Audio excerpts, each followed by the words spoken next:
అందరికీ నమస్కారం. నాకు ఒక నెల క్రితం మా ఫ్రెండ్, మా చిరకాల మిత్రుడు, నాకు క్లాస్మేట్ సురేష్ ఒక నెల క్రితం నన్ను అడగడం జరిగింది. ఇట్లా కవలకుంటలో పెద్ద ఉన్నారు, కొంచెం ఇబ్బంది పడుతున్నారని.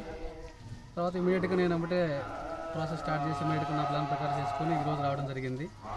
సో నాతో పాటు ఒక కార్యక్రమం అనుకోగానే చాలామంది నాతో పాటు ఈరోజు ఇక్కడికి వచ్చారు. చాలా సంతోషం. అందరికీ పేరు పేరున ధన్యవాదాలు ఫస్ట్ ఇక్కడ.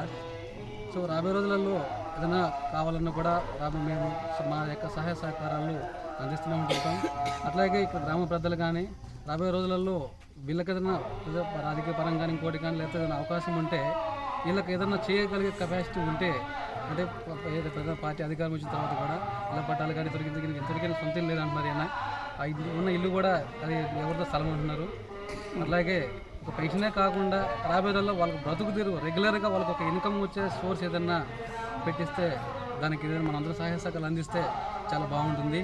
సో అందరూ తప్పకుండా మీ యొక్క కోఆర్డినేషన్ ఉంటుందని ఆశిస్తున్నాను. Thank you so much.